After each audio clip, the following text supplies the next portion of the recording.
우리 용인세브란스 병원이 개원한 이후로 첫 번째 사건이 많은데 특별히 오늘은 첫 번째 이벤트임에도 불구하고 너무 아쉬운 이슈를 가지고 여러분을 만나게 됐습니다. 우리 신종수 교수님께서 우리 용인세브란스가 신축 개원하는데 혁혁한 공을 세워주셨음에도 불구하고 이제는 정년으로 퇴하시게 돼서 모시게 됐습니다. 떠나보내는 마음은 많이 아쉬운 것 같습니다. 오늘은 우리 교수님 모시고 마지막 인사 혹은 아직 못다한 이야기를 우리 교수님의 속마음을 좀 듣는 그런 편안한 자리로 마련을 했습니다.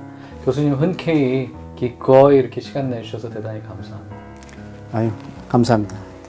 과찬의 말씀이십니다.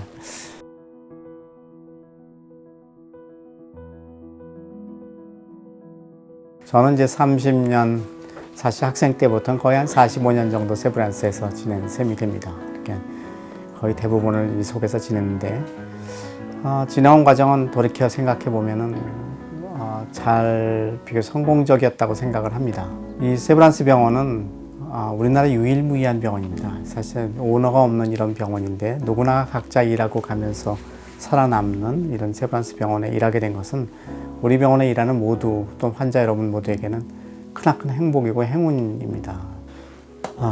용인에서 있던 시간은 제가 45년 중에 행복한 시간이었어요. 첫 번째로 아마 그 중에 하나는 이제 거의 엔드 스테이지가 돼가지고 저한테 뭐 많은 걸 기대하는 게 많지도 않았고 밑에 사람이 대부분 많은 일을 하는 이런 시간이었고 일단 물리적 환경이 참 좋잖아요. 그죠? 강남 같은 데보다도 일단 환경이 좋으니까 병원에 아침에 들어오면 기분이 벌써 좋잖아요. 출근하는 것도 기분 좋고 길도 그랬고 와서 함께 일하는 친구들이 참 다 저랑 개인적으로도 또 어떤 약간의 인연이 있는 친구들이 다들 왔어요. 좋아하는 친구들이 다 와서 그런 점도 다 좋았고요. 또 새로 시작한다고 하는 또 이런 점도 참 좋았어요. 역에서 일하는 전 2년은 참 다행이고 제가 살은 45년 중에서 행복하게 느꼈던 얼마 안 되는 아마 그런 시간이 아니었나라고 저는 이렇게 생각을 해요.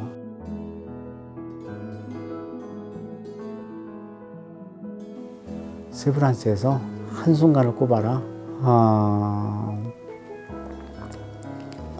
환자가 떠오르는 환자가 있었는데요. 그 환자는 한 사람은 제 친구였어요. 동기였는데 제대하고 제가 이제 중환자실로 들어왔을 때 이 사람은 호흡기를 달고 누워 있어요. 이비인후과라는 친구였는데, 근데 그 병이 그 길리암바레라고 하는 신경 마비 질환인데 대부분은 회복이 되는데 거의 6개월 동안 회복을 못하고 거의 그냥 호흡기를 단 채로 이렇게 누워 있었어요. 골방에 깜깜한 누워 있었어요. 그래서 제가 그때부터 일으키기 시작했어요. 그 친구를 일단 밖에 좀 나가자. 침대하고 벤틸레이터를 붙여가지고 밀고 나갔어요. 마당으로 나갔어요. 바깥에 오랜만에 환하게 나오는 거죠. 그렇게 외출을 시키기 시작했죠. 1시간, 2시간. 조금씩 일으키기 시작하고 호흡기를 띄고 해서 결국 호흡기를 띄었어요. 띄고 이제 나가게 됐어요. 그래서 그 친구는 저한테 매년 한 번도 안 빠지고 고맙다고 감사의 편지를 보내왔어요.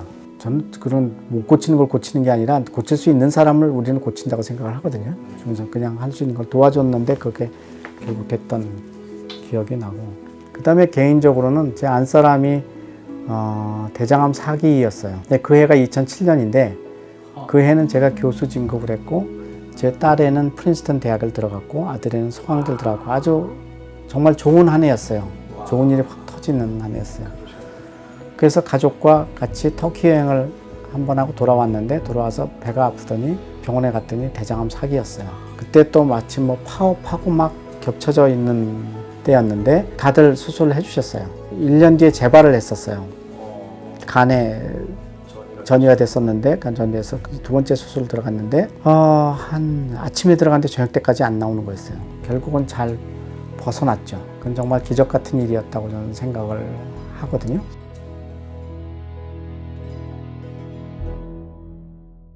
먼저 우리가 하는 일이 어떤 일인지를 한번 좀 생각해 봐야 될 것입니다. 병원 속에서 일하는 우리는 사실은 그 서비스업이라는 일입니다.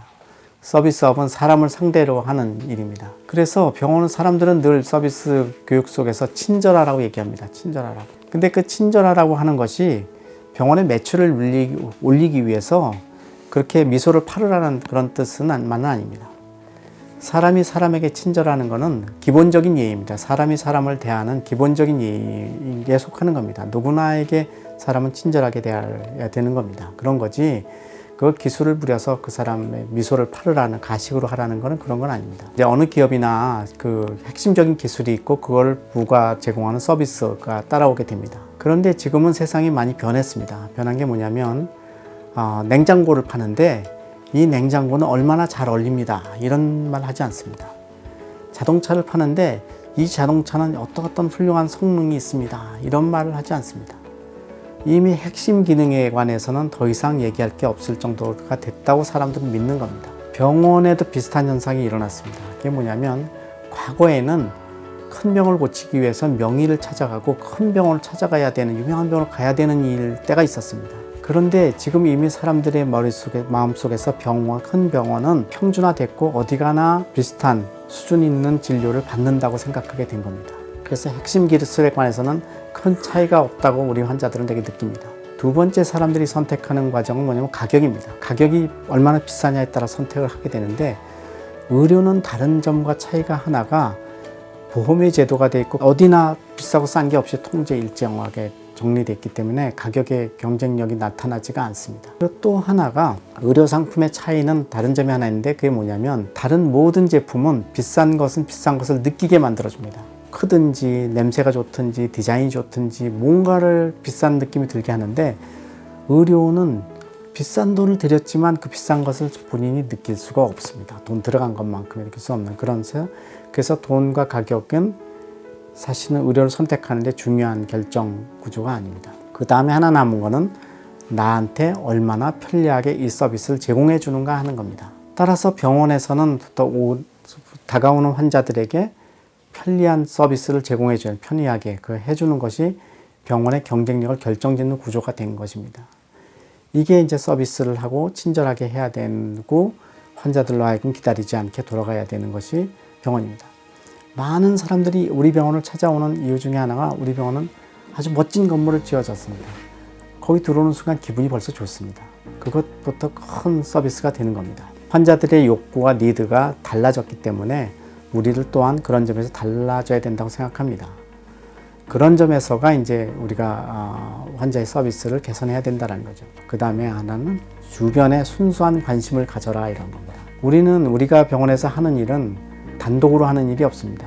예를 들면 수술 하나가 이루어진다고 하면 그 수술에 소독하는 사람도 있고 환자 데려온 사람도 있고 준비하는 사람도 있고 청소하는 사람도 있고 약품을 준비하는 사람 수많은 사람이 모여서 이러한 작업이 이루어지게 됩니다.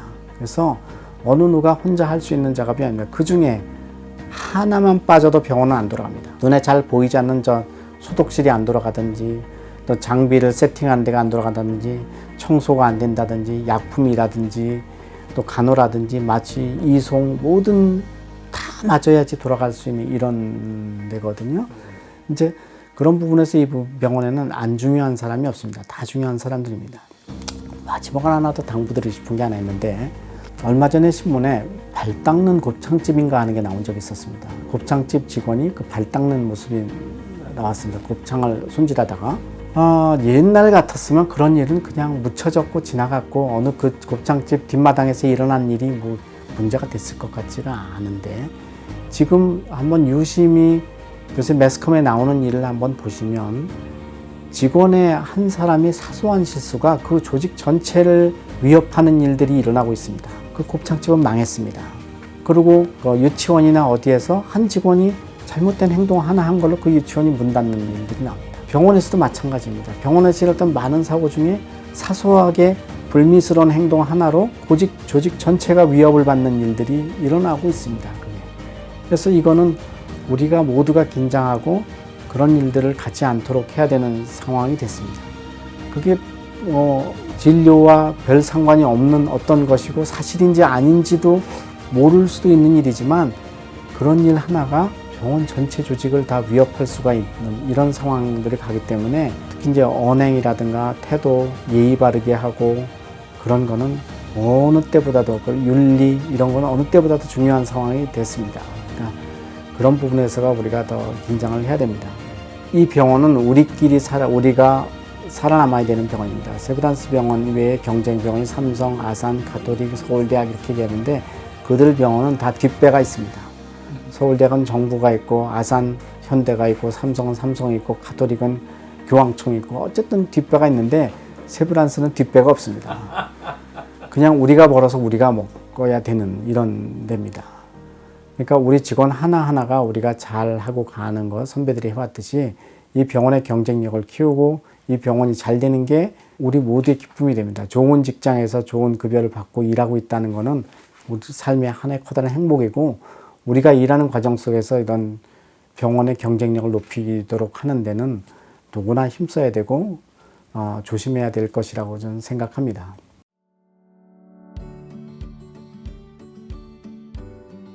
종교에 관해서 저 개인적인 종교에 관해서 그 세브란스가 저한테 일체 말한 바는 없어요. 뭐 그런 걸 이래라 저래라 그렇게 말한 바는 전혀 없었어요.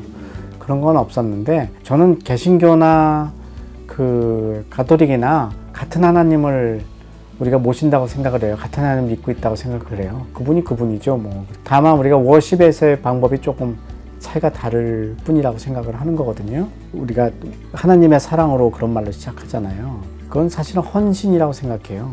그 헌신이 우리가 하나님 사랑을 표현하는 거라고 생각을 하거든요. 근데 불행히도 그런 말을 거의 안 해요. 하나님의 사랑에 관해서 예를 들고 표현해주고 하는 이런 분위기보다는 너무 교리적이나 이런 데 가 있는 느낌이 사실은 좀 들어요. 그리고 또는 어떤 아주 배타적인 것도 많이 사실은 보거든요. 예수님이 그 물 떠준 여인 누구냐? 사마리아 여인. 그 사람이 꼭 뭐 같은 유다인은 아니었잖아요. 맞아요. 이방인이었죠. 그 길을 가던 사람을 구해준 사람들도 꼭 그런 이방인이었단 말이죠. 좀 아쉬운 면이 좀 그런 면에서가 조금 있을 때가 있었죠. 그렇지만 그 종교적으로 뭐 개인적인 신앙에 대해서 멸치 터치하거나 그런 건 없었는데 좀 더 그 포용적인 기독교로서의 우리 병원의 특색을 보여줄 수 있었으면 하는 게 좀 아쉬움이었죠. 실제로 그 JCI라고 하는 데서 나와서 미션이 하나님의 사랑으로 이렇게 됐는데 그럼 너희는 하나님의 사랑이 뭐냐 이렇게 물었어요.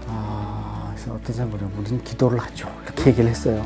근데 뭐 그렇긴 해서 그냥 넘어는 갔지만 좀 아쉽죠. 그렇게만 하기에는 우리가 또 지금 세상이 변해가는 거가 예를 들면 뭐 유전자라든가 인공수정이라든가 뭔가 우리가 그동안의 전통적인 신앙과 믿어왔던 것을 위협하는 많은 기술적 발전이 이루어져 가고 있는데 거기에 대한 어떤 원론적인 디스커션이라든가 윤리 정립을 못하고 있다는 거죠. 사실은 그 김할머니 사건을 촉발한 거는 세브란스였고 그때 얘기도 우리의 신앙은 마음대로 할 수 없다라는 걸 이유로 했는데 그 뒤로는 아무런 대답이 없다라는 거죠. 이제 그런 점에서가 조금 더 우리가 이 분야의 리더로서 좀 해야 되지 않을까 하는데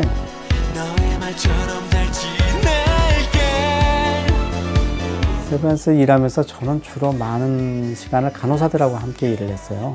특히 적정진료실 간호사들과 중환자실 간호사들과 함께 오랫동안 거의 지내왔거든요. 그래서 그 많은 간호사들이 정말 힘들게 환자들을 치유하고 어렵게 가고하는 걸 봤고 그들에게 정말 저는 우선은 첫 번째는 감사하고 이분들이 정말 환자와 우리 병원을 사랑한다고 하는 것을 사실은 일하면서 많이 느낄 수가 있었어요. 중환자실에서 일하는 간호사들의 일은 정말 힘들어요. 왜냐면 남이 하기 싫은 일을 해야 되는 거죠. 뭐 똥도 치워야 되고 가래도 치워야 되고 배설물도 치워야 되는 거하고 수시로 바꿔야 되고 또 감염의 위험성도 높고 경무고 이렇게 합니다. 그건 묵묵하게 일을 해내는 간호사들에게 정말 존경과 감사의 뜻을 표합니다. 그들이 여러분이 하는 일은 정말 중요한 일을 하는 사람들이고 가치 있는 일을 하는 사람들이어서 그리고 저는 우리 세브란스의 간호사들, 중환자실 특히 수고하시는 분들하고 함께 일한 것에 대해서 정말 행복하게 생각하고 제가 좀 찾아뵈면서 식사를 대접해야 되는데 세상이 좀 그렇지가 못해서 좀 그런데 중환자실 간호사들에게 정말 진심으로 감사를 표합니다.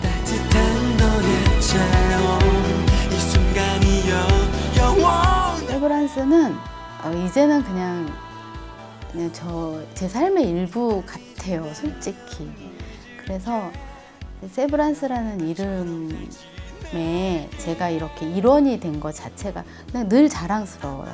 사실은 그 일하면서 뭐 여러 가지 일도 많지만 그래도 세브란스, 나는 세브란스인이야 라고 이렇게 스스로 느끼는 이 자긍심이 저는 제일 좋습니다. 안녕하세요. 전 보험신사파트 장현옥입니다.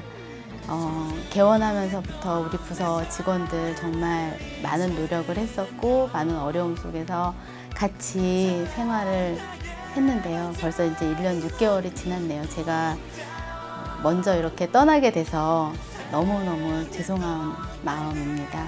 그렇지만 세브란스의 저력을 믿고 또 멀리서나마 세브란스의 발전과 또 우리 보험심사파트 여러분들의 건승을 기원하겠습니다. 감사합니다.